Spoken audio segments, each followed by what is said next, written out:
With that rousing introduction, I hope it reflects positively in my evaluation later this week, because I do seriously love you, for the record. Listen, man. Pat Eiding, I haven't seen you in a minute. How are you, Pat? I've missed you. I would like to acknowledge those in attendance who exemplify the mission of PHA. Of course, Lynette mentioned our Board of Commissioners. I appreciate your guidance, which enables me to lead the fourth largest housing authority in these United States with direction and diligence, supported by my dedicated staff. To Governor Shapiro, the Mayor, Madam Speaker, Senator Vincent Hughes, Congressman, my good friend Dwight Evans, Moneyman Evans. I am dreading next year. Council Member Gautier, and all of the elected officials who are here, thank you for your commitment, for your perseverance, for your distinguished leadership. I appreciate all of the support that got us here today. Your service, of course, reflects the ideals embodied by the city of brotherly love and sisterly affection. And of course, to our partners, I am grateful for your dedication, the collaborative efforts in making this event possible. Above all, I want to thank our residents for their patience. Yes, it took over 10 years to get here.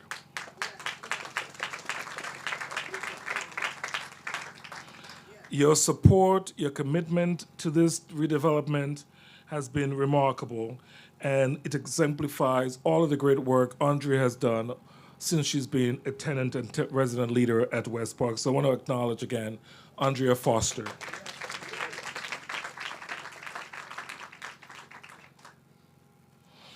Our residents and our community of stakeholders have shaped a vision for Westpark that has been clear, to provide high-quality, affordable housing for families who have long resided here and deserved improved living conditions that allow them to live with dignity and with respect.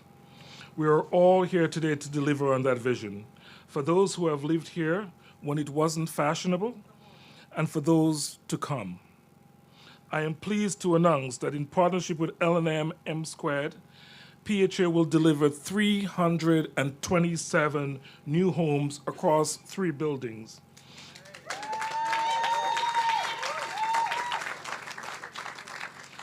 This development will serve as a welcoming campus for all, making a significant milestone to our city and underscoring our collective determination. The first phase will include over 1 acre of green space, pedestrian plaza connecting to the SEPTA station on 46 and Market, retail spaces for local businesses, and a community center offering on-site services to residents. The development will be integrated back into the city's streetscape. No longer will it be an urban enclave, a superblock, providing an environment where families can live and can flourish. This progress has been made possible through the $21.4 million in infrastructure funding that we received from the U.S. Department of Transportation. Let's give them a round of applause. Along with assistance from our federal partner and supporter, the U.S. Department of Housing and Urban Development. You're going to hear from Joe later on. PHA has received $2.6 million from the Commonwealth of Pennsylvania for the Redevelopment Assisted Capital Program.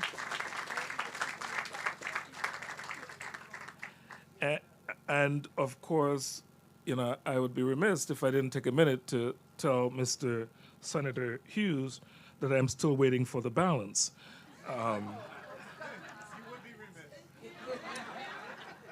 Governor, I want you to know he's a shit stirrer. Don't listen to anything he says. Okay? I don't know what he told you about me, but I'm a really nice guy. And of course, we receive from our city $3 million from DHCD. And one of our steadfast partners, who's providing tax credits, PHFA, and Robin Wiseman, who is here. You'll hear from her as well. So all of this adds up to something like $205 million. $205 million. And by the time all of this is done, between the work that we're doing here at Westpark and the work that we're doing at Bartram, PHO will be investing with our partners over $1.1 billion into the third district. Did you hear that? $1.1 billion. This $205 million will produce over 1,500 union jobs. And so Ryan Boyer and Sam Staten and Pat Eiding and all of my friends in the unions, I thank you. I still need to negotiate some rates with you.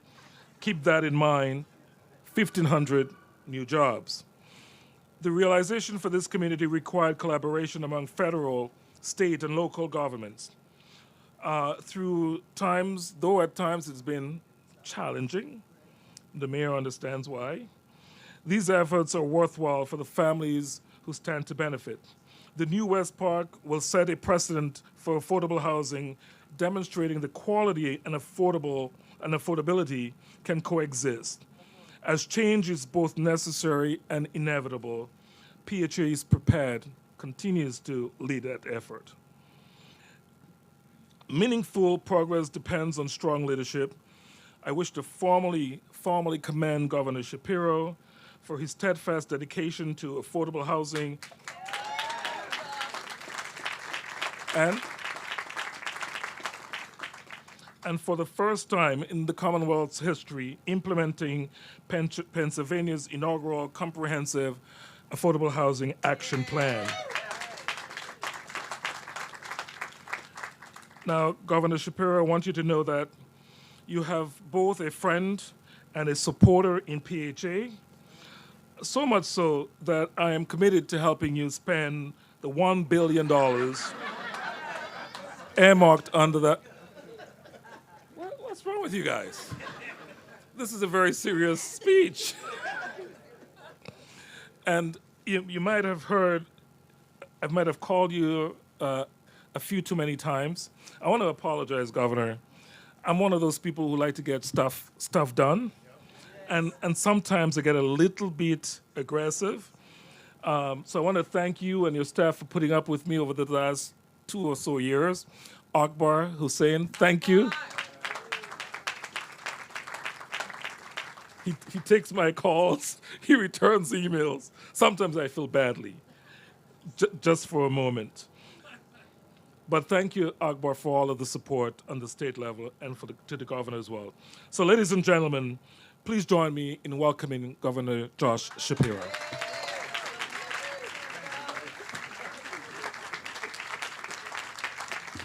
Thank you. Thank you very much. Kelvin Jeremiah is on Team GSD. He knows how to get, you said stuff, right? He knows how to get stuff done, and you are blessed to have him working for you here in Philadelphia and to be a model, really a model for the rest of the Commonwealth on how to build housing and how to create community. And I want to say, I thought it was very, very smart that Kelvin Jeremiah thanked Lynette first. Very, very smart man. And I want to say, Lynette, thank you for chairing this board so ably. Thank you for the leadership that you provide and the friendship that you provided to me over many years. Look, I wanted to be here today because this project is not just a big deal for the city of Philadelphia. This is a big deal for the Commonwealth of Pennsylvania. In just the first phase of this redevelopment, PHA is going to add 327 new housing units, and eventually Westpark will become the site of 1,000 apartments. What a big deal. You know, when Mayor Parker talks about building more affordable housing in Philadelphia, this is what it looks like. This is what it looks like. And I wanted to be here today just about 2 weeks after I unveiled Pennsylvania's first ever housing action plan, because This project represents the kind of progress we want to make all across the Commonwealth of Pennsylvania. This is a model for the kind of progress we want to make. More housing for seniors, more housing for families and young professionals. And think of it, 140 units reserved for Westpark's current residents like Andrea Foster. Thank you for your leadership. Folks like Andrea have called this place home for years and years and years, and will be able to do so again after it's fully constructed. Once done, Westpark will have affordable units, market rate units, an outdoor plaza with a playground and a community center. This is truly a mixed-use development. And it will also include improvements to walkways on the property to make it easier for residents to get to the SEPTA station down the street at 46th and Market. And let me reaffirm my commitment to investing in SEPTA and ensuring the Commonwealth of Pennsylvania steps up to do that. I know the women and men of organized labor, led unbelievably well by my good friend Ryan Boyer, who joins us here. They're going to get this project done, Kelvin, on time and under budget for you. Is that all right, Boyer? There you go. A little bit under budget. Just as they got I-95 done real quick. Look, this is an example of the kind of impact we can have when government and the private sector work together at every level. Because I want you to know the Commonwealth, we are all in on this project. You heard Kelvin mention this, but you should know the Commonwealth of Pennsylvania is investing nearly $7 million in this project. And I want to ask for a moment for Madam Speaker McClinton to stand up and for Senator Hughes to stand up, because those funds would not be here but for their votes in the legislature and but for the majority that is led by Madam Speaker McClinton. These funds don't happen automatically. These funds require work by the executive branch and the legislative branch, and these are your two champions in the legislature. I also want to thank Robin Weissman, who leads PHFA for my administration, for providing some of that funding. Those housing tax credits have tripled on my watch, and again, thanks to the votes of these lawmakers. These dollars are going to drive real impact. And we need more of these kinds of projects across Pennsylvania. That's why, together with local housing authorities and the expertise of Kelvin Jeremiah, along with advocates and lenders and tenants and homeowners and more, my administration, under the leadership of Secretary Akbar Hussain, put together our first ever housing action plan in Pennsylvania. This 10-year plan is bold, it is robust, and it will lead to more housing being built across Pennsylvania. It will break down barriers that have long kept Pennsylvania from developing the kind of housing we need, and it will make things move a whole lot quicker. We've got 5 goals, with the most aggressive being the need to build more housing and preserve what we already have. Think of it, across Pennsylvania, 50% of our housing stock was built before the year 1950. So we need to both update and upgrade our housing and build new housing across Pennsylvania. Sadly, we have historically been at the bottom of the pack of states when it comes to new housing development. That is changing on my watch. We need to take action, and we need to take it now. If we don't act now, if we don't do more of what PHA is doing, we will be statewide 185,000 housing units short by the year 2035. I laid out in very clear terms in my budget address last week the things that we need to do, last month, the things that we need to do immediately to begin that work. Best thing we can do is to build more housing. And so I've created a very bold $1 billion statewide fund to build more housing all across Pennsylvania. And hopefully, we can pry a few of those bucks out of Kelvin's hands and share them across the state. But no, I appreciate Kelvin's work in helping us put that idea of that fund together. In addition to the dollars, we have got to reform our zoning laws across Pennsylvania to allow things to move more quickly. We also, there you go.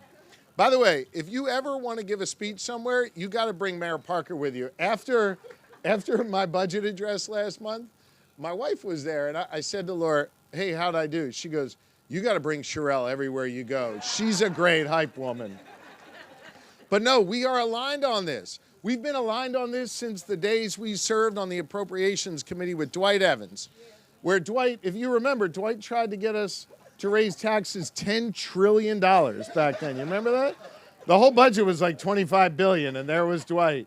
But no, in all sincerity, for Dwight, Sherelle, and myself, this has been a priority for years and years and years, putting together the resources we need to invest in more housing, to invest in our infrastructure, to make sure that we also pass reforms, as my plan calls for, to protect renters and homeowners and remove barriers that shut people off from safe, affordable housing. So we've got to invest, and we've got to reform our laws so we can move more quickly and get this stuff built. We also need to make sure that our tenants are protected. That includes a statewide cap on rental application fees, limiting them to the actual cost of screening and not letting these landlords take advantage of would-be tenants as they are. We need to build more homes and apartments and protect our current residents at the same time. And our statewide plan does all of the above. Look, I believe having a home or an apartment that you can call your own, that you can raise your family in, where you can live a healthy and productive life and chart your own course in the community that you love and want to be in, not in some other community where you're forced to go, well, that is part of the American dream. And that is also essential for our economy. I'm proud of the fact that Pennsylvania has the only growing economy in the Northeast. On my watch, we've created over 25,000 new jobs. We are growing. And one of the biggest challenges we face is making sure these new employees have a place to live. So this housing action plan is essential, not just for those individual families, but also to make sure that we can continue to grow our economy. I'm all in when it comes to this project, and all in when it comes to replicating this kind of project all across Pennsylvania. I want to thank our partners at the federal level, at the local level, and of course in the private sector, as well as our building trades. This is a model for how to get stuff done in Pennsylvania, and we're going to continue to do a whole lot more of that in the months and years to come. Thank you all very, very much. God bless you, and I will turn it back to Kelvin Jeremiah.